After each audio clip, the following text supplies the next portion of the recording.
Steelers Nation. You are now listening to Good Steelers Morning, your daily dose of Pittsburgh Steelers news, rumors, and everything black and gold. Now, here is your host, Justin Otstad. Well, ladies and gentlemen, today is going to be an interesting episode of Good Steelers Morning, and I'm not really sure how this one's going to go over. Obviously, you see the thumbnail if you're watching on YouTube, so you kind of know what we're going to be getting into. If you're not watching on YouTube, you're listening on Spotify or one of the many other audio platforms that this podcast is on. We are going to be discussing the aftermath of the Pittsburgh Steelers not picking up Najee Harris's 5th-year option, which would have cost the team just under $7 million in 2025. This is one of those decisions that the team has made under Khan that I actually sit here and scratch my head. And then my head begins to burst and explode when I read some of the dialogue, if you want to call it that, over on X in response to this news.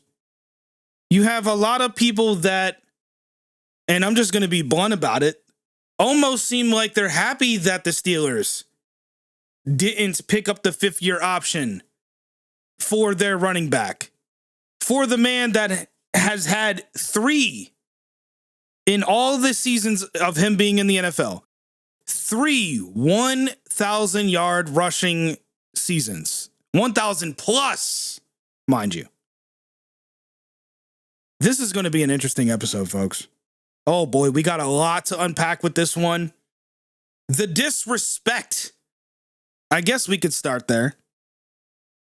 The disrespect. Not just by the Pittsburgh Steelers. Now, I will say this before we even go there.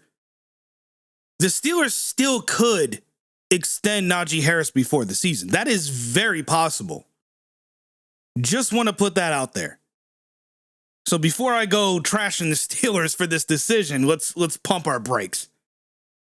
But assuming, and based on what I'm hearing from prominent Pittsburgh media, we'll get into that in a minute, I'm assuming the Steelers are being disrespectful, or what a lot of people call nowadays just being modern football. The Steelers are getting with the times. Running backs are not, and I repeat, are not worth the money or the long-term contracts. You see, a lot of people say running backs have a short shelf life. A lot of running backs don't last long in this league anymore. In a league where passing is more prominent than running the ball. Yes, I'm still trying to process that part alone. You see, because the NFL before was a running league. They ran the ball. That was a part of its DNA. For many, many years, especially in the eras that I grew up in the 90s and early 2000s, running the ball, especially with the Pittsburgh Steelers, was our identity. And so back then, running backs had a longer shelf life. Is that what we're suggesting here? I'm a little confused. Maybe somebody, and this is why I said it's going to get interesting, because I know there's going to be a lot of people who do not like what I'm saying. Fill me in the comments. Are you saying that the shelf life of a running back when running the ball was more prominent was a lot higher than it is today, where passing is more prominent? Make it make sense to me, because I'm not following on that comment. I'm just not understanding it. It's foreign. It's alien to me. I'm no longer on Earth. I'm on a whole nother planet, folks. The disrespect from the fan base. Not everybody, but I saw a lot of people being disrespectful towards Najee Harris, who, mind you, made Steelers history first running back to have 1,000 yards in his first 3 seasons on the team. Man, that's amazing. That is amazing. Very interesting. We're disrespecting a guy that played in a Matt Canada system, and I cannot wait to get to Brooke Pryor's comments on this. It's going to be good. This man was in a Matt Canada system.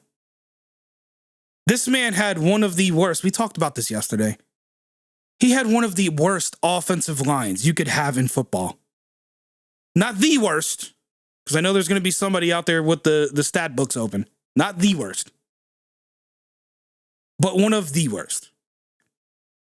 And he's still, mind you, sharing carries with Jaylen Warren, who's a great running back. Love him. He shared carries, and he still gave you over 1,000 yards.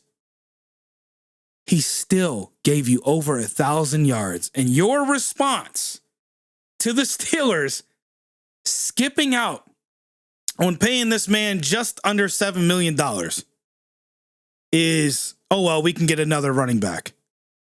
Oh, these running backs, they grow on trees. I don't know if you guys knew that. Yeah, you see, since the passing in this league has become more prominent in regards to offense, running backs now seemingly grow on trees. I had a comment come through X yesterday, and a guy said the Steelers should have rebuilt the offensive line from the get-go. And that now that we have a great offensive line, which, by the way, is jumping ahead, it doesn't matter what the running back situation is. It doesn't matter who's in the backfield. Because we have a great offensive line, it doesn't matter who you put back there. That was the comment that I read yesterday. Because, field vision doesn't exist anymore. None of it matters anymore. Field vision is out of the way. What happens after the running back gets beyond the offensive line no longer matters. Any running back can do what Najee Harris does, and better, apparently. So forget the field vision. Forget the play that comes beyond the line of scrimmage. And forget the fact that this man takes care of his body, because that doesn't matter either. Forget the fact that this guy has been available almost every single down in his career so far, minus a few minor injuries that he suffered. Forget the fact that this guy has leadership qualities. All of that doesn't matter, because anybody in this era can fill those shoes. And yes, I'm going to beat that thing like a dead horse, because that's the dialogue that I'm reading online. That's what most people are saying. And here's an even better comment that I just read on X. And I quote, "I'm a little shocked, but there's logic in the decision." Oh, there's logic. Please tell me the logic here. Number one, Najee Harris would be in a new system, wide zone, which is foreign to Najee. So now I guess players don't have the ability of learning new playbooks or playing in a different system. Got it. Number two, the current regime didn't draft him. Well, that's interesting, because Alex Highsmith was not drafted by Khan. Khan was not a part of the system when Alex Highsmith was drafted, but they gave him a nice hefty contract, and he earned it. He earned every penny on his contract.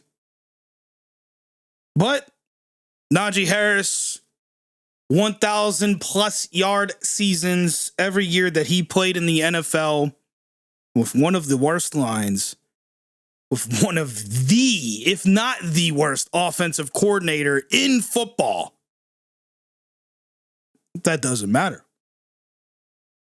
All right, number 3, Warren's emergence, basically saying that Jaylen Warren did so good last year as the 1-2 punch that we no longer need Najee Harris. There is no point to give that man just under $7 million in 2025, where as of today, and prior to the Steelers not picking up his option, they were projected to have $99+ million in cap space. And yes, I'm aware that they have to re-sign a quarterback. They might have to look into getting Pat Freiermuth back on the team, which I don't know why you would do that, but that's a story for another day. James Daniels, I believe, and so on and so forth, cornerbacks, other players they can look into. The point is that $6 or just under $7 million in cap hit that Najee would have created is nothing when you look at the total cap space that they're being projected to have. Yes, it's going to change. It'll change over the course of this summer and going into the season and then going into next year's offseason. But there's going to be guys that are going to be released, and there's going to be guys that may retire.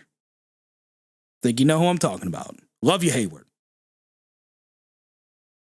All right, we're already 12 minutes into this. You guys know I like to keep things short, but man, I was really fired up over this news. Really fired up. Let's get into Brooke Pryor's tweet on X yesterday.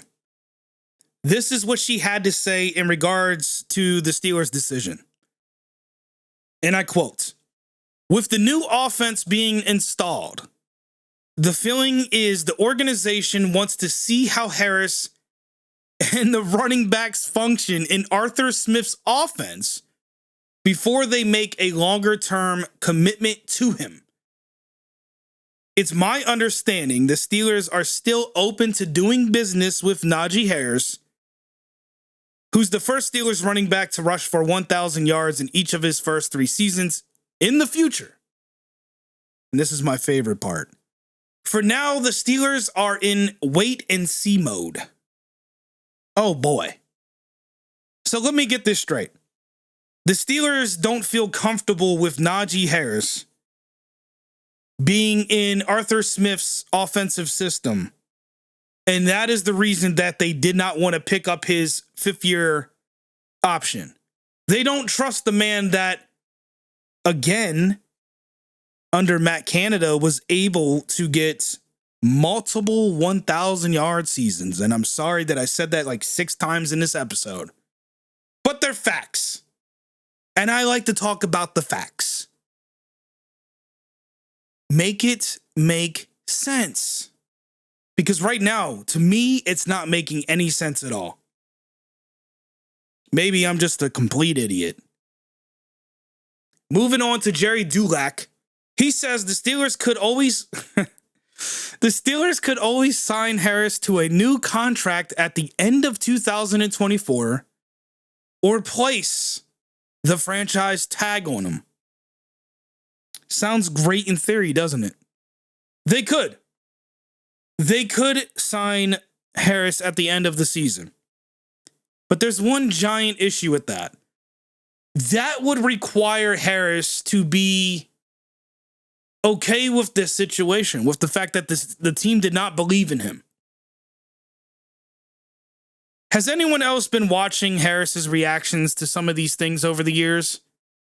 He didn't seem too happy about the current running back market and the way running backs are viewed in the NFL. And so I don't think he's going to be too interested in returning to Pittsburgh based on this decision. Unless, of course, the Steelers re-sign him before the season and they all agree to the new contract extension. That's a different story. But going back to Jerry's comment here in regards to the franchise tag. Steelers Depot. Shout out to Steelers Depot. They put up a great tweet. I don't know if this is a response to Jerry, but it ties in here. They tweeted, and I quote, "In case you're wondering, the early projected franchise tag amount for running backs in 2025 is just over $13 million. per over the cap. You do the math, folks. You do the math.